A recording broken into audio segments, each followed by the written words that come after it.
Welcome to Uncaged Zoo Tours. If you are new to the channel and love animals, I recommend and appreciate hitting the like and subscribe buttons and the bell icon to join me on my tours.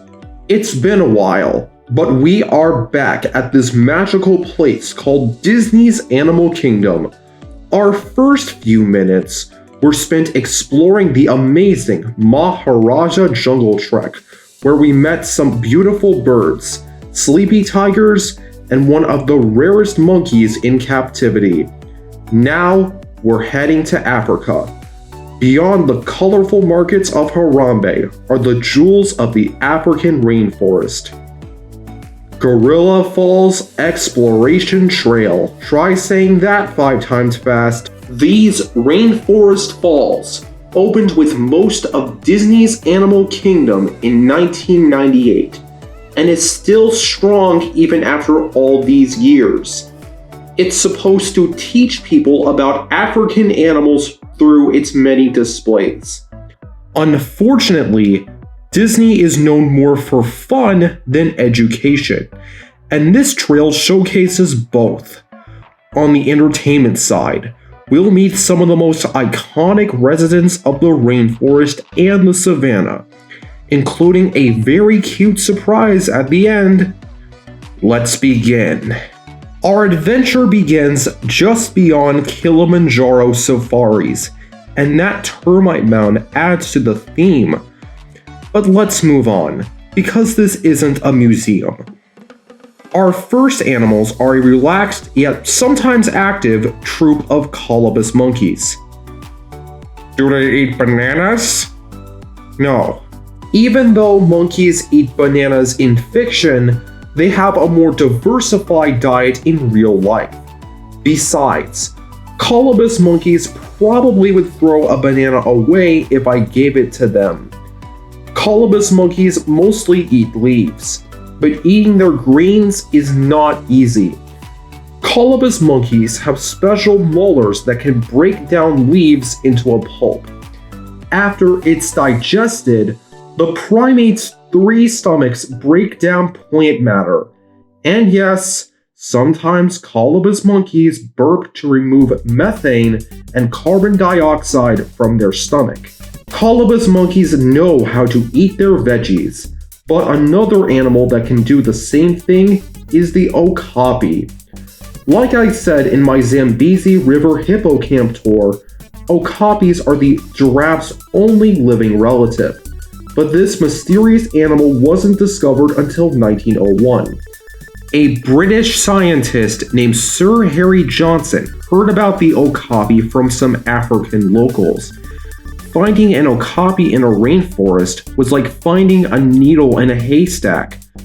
But Johnson found the next best thing, a skull and some striped skin. In 1901, Philip Lutley Schlater heard about Johnson's adventures and painted a picture of the Okapi. Afterward, scientists argued about what group the Okapi should belong to.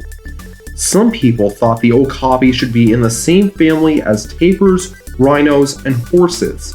Others believed that the Okapi should be in its own family, Okapinae.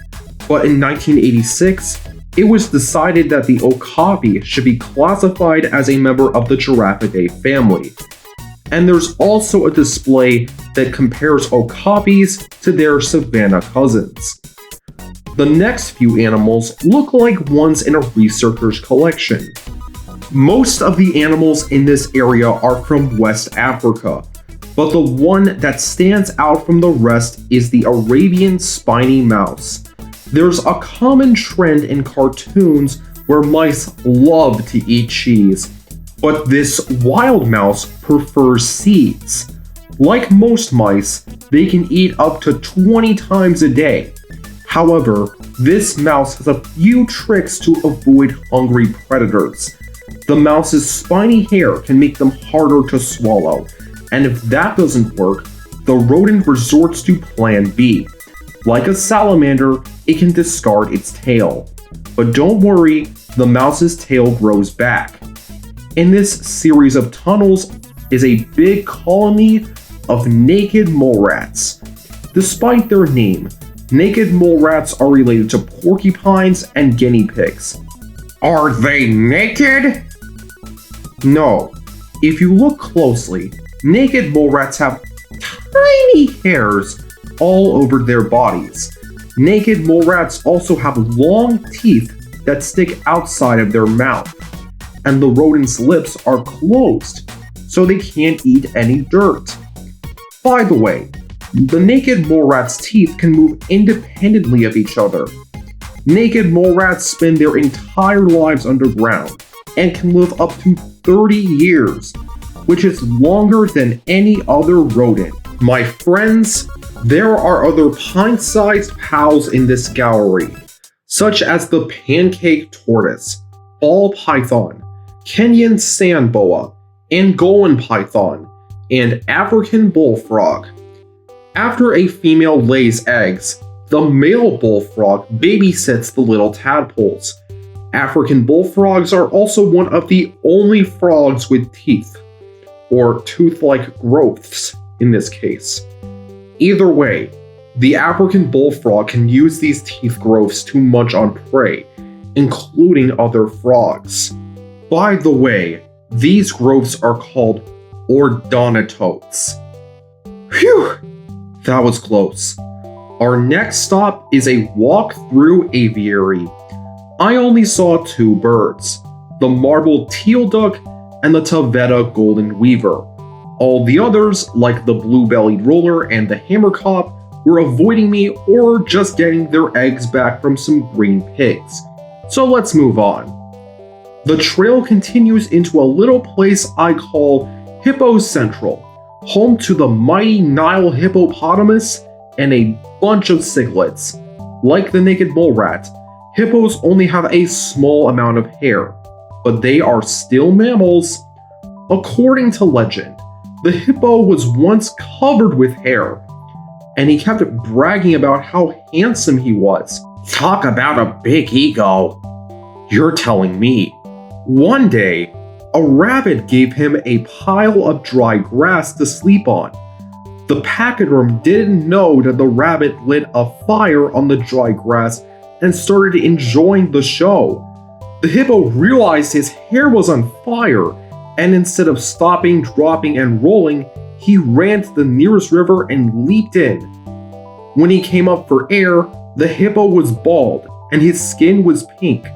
Sad and embarrassed, the hippo sank into the water with only his eyes and nostrils showing at the surface, and has stayed there ever since. Another thing that this exhibit teaches is humility. But hippos spend most of their time underwater because it can be hot on the African savanna. It's worth noting that these hippos are the same ones you might see if you ride Kilimanjaro safaris. The hippo barn is located between the trail and the Savannah River. The next exhibit takes a break from the rainforest to showcase a small slice of the Kalahari Desert. Grevy zebras are in the back, and Meerkats are in the front. Like I said in my entry village tour, one Meerkat is usually on sentry duty, which means they must scurry, sniff, and flinch for danger. But the only threat in this exhibit is the occasional squirrel. But when a Meerkat is on sentry duty, they will hire a babysitter to protect the pups from jackals, eagles, and even other Meerkats. Usually, babysitting duty rotates between different members of the Meerkat mob, and the sitter will go without eating all day. So I guess Meerkat life isn't exactly worry-free as I thought. Now it's time to head to the Gorilla Research Camp. This exhibit is tons of fun for Western lowland gorillas. Like I said in my Ford African Rainforest tour, a dominant silverback leads gorilla families. Speaking of which, one of Disney's animal stars is Gino.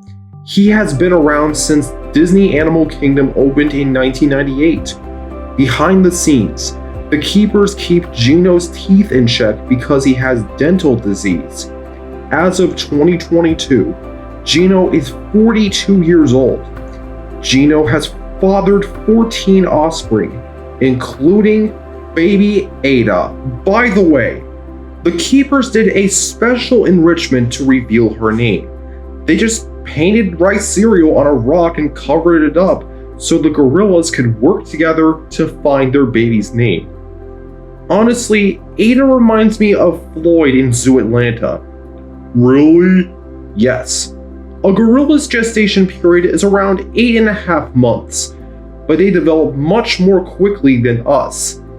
A baby gorilla starts to smile and bounce at 8 weeks old. A week later, the infant can start walking, and when they're 3 months old, they start to explore. When a baby gorilla is 6 months old, their mom can give them a piggyback ride, and around this time, they start eating solid foods. Finally, a gorilla reaches maturity when it's 7 to 8 years old. This exhibit is so lush that sometimes I can't even see the gorillas, but I guess they were avoiding the crowd and the heat. I think we're not so different after all. What a perfect end to another look at one of my favorite parks around. I hope you enjoyed it. Now, what should be our next adventure? Should we ride the amazing Kilimanjaro safaris and see some of the park's largest and most iconic animals? Or should we visit the very first thing you might see, the Oasis and Discovery Island, which features flying macaws, flamingos, and kangaroos? So today's question is, what are your favorite African animals and why? As always, thank you for subscribing and thank you for watching.